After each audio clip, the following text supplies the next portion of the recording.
Hey, what's going on, guys? This is Trajan, and we are reviewing Black Falcon number 4. Oh, sorry, Falcon number 4. So this is just like a who's who of SJWs: Alana Smith, Tom Brevoort, Joe Caramanga, Rodney Barnes. I follow him on Twitter. He's actually very receptive. Last time on Falcon, Falcon is had his soul ripped out and is now in hell. Ha ha ha! Can he come back? Can Falcon? Can Patriot stop talking to his mother on the phone? I like the first like 6 pages. I hated the middle, and the end redeemed itself. I actually like this scene because Patriot's on the phone with his mom because he has no idea what he's doing, which makes sense because isn't he supposed to be like 17, right? And that was the whole characterization of him, that he's really brash, young, and that he's kind of an idiot, doesn't know what to do when she keeps sucking.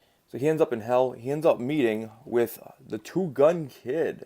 You have to have the artist drawing KKK members in hell. I think Barnes was given a checklist or made a checklist and said, I want these images in the book. I want this topic in the book. Or somebody told him that we want these images in the book. We want these topics in the book. And they handed it to him. And then he wrote a script and inserted them in there. Because you'll notice, the reason I don't completely hate this is because you notice that these things are shoved in.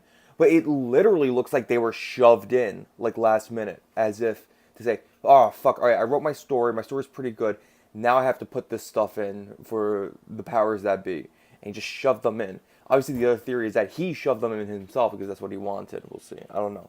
It actually reeks of like a focus group.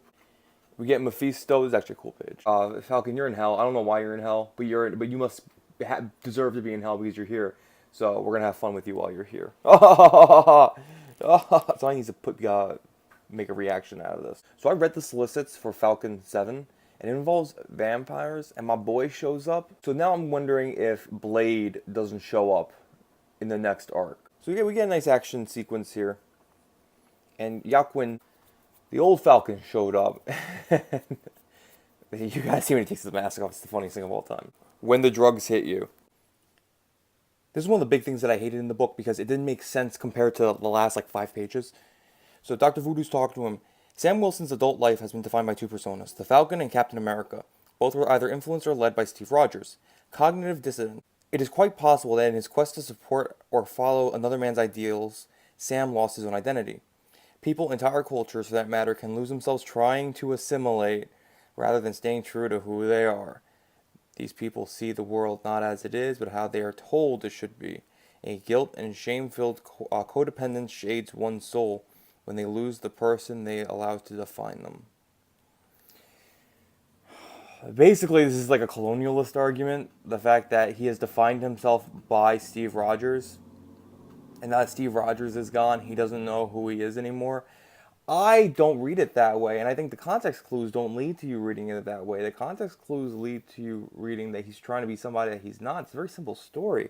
A lot of people go through life and become like big shot lawyers or doctors, and in the end they do it because they were pressured into it, not because they wanted to do it. It's about following your ideals of doing what you want to do. You can't pretend to be somebody else. And this whole time, what was our problem with Sam Wilson being Captain America? I felt like somebody pretending to be Captain America. He's not Captain America, he's Sam Wilson.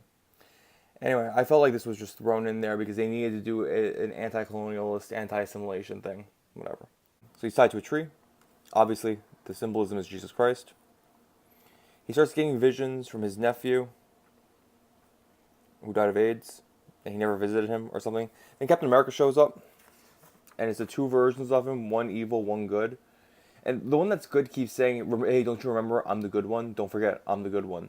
So the whole point of this is he's stuck down there because he doesn't know who he is. He has all this hatred in his heart. He feels deceived, especially by Captain America. I actually thought they did this pretty well.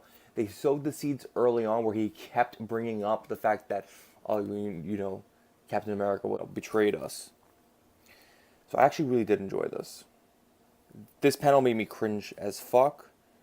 If you were really Captain America, why aren't you saluting? Don't tell me you're protesting something, police violence, unemployment, and he does the Colin Kaepernick kneel. I feel like this was shoved in, to be honest. It's got to be shoved in because the rest of the book is actually fucking competent. So this is kind of the poignant scene, like, who are you, Sam Wilson? I don't know. The whole point is that Sam Wilson has thought that he's been trying to be somebody that he's not. This is the point. He's trying to be something. He's trying to be Captain America. Dude, you're not Captain America. You're Sam Wilson. This is specifically the scene why I think Barnes knows what he's doing. You have to answer the question, Sam. It's the only way you can free yourself. The question being, who are you? I'm a soldier. I'm a patriot. I'm a black man. I'm a human being. Those are aspects of you. There's something deeper, the essence of a being that goes beyond labels and ideas.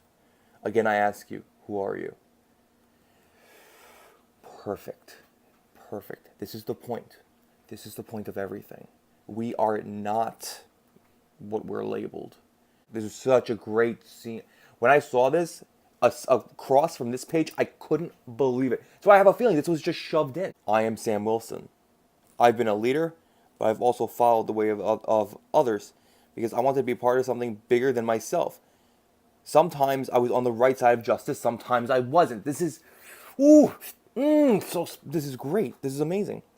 But that was the past. From this point on, I walk in the way of my own thoughts and actions. I am Sam Wilson. I am the Falcon. I am my own man. Steve Rogers is my brother. He has his story, and I have mine.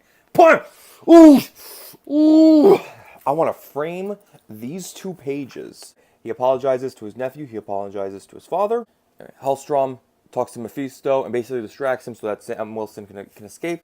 The Patriot needs to be the one to pull him out. He has a moment of self-doubt. This is beautiful. You're my hero, Sam Wilson, and I'm yours. Helping each other because it's amazing. I mean, he pulls him out, and this is great. We did it. Sam, are you okay? Is there anything we can get you? Blackheart. So they got me hyped for number 5. I can't believe it. Sam Wilson has me hyped for the next one. The first 6 pages and the last 4 pages were fucking amazing. I'm looking forward to number 5. I couldn't believe it. I couldn't believe when I read it. Anyway, watch DNC just fucking shit all over it. You can catch me at Trajan Channel on Twitter, where I kind of shitpost sometimes. Like, share, and subscribe. Do you think that they're told to shove these things in there, these images? Anyway, catch you later.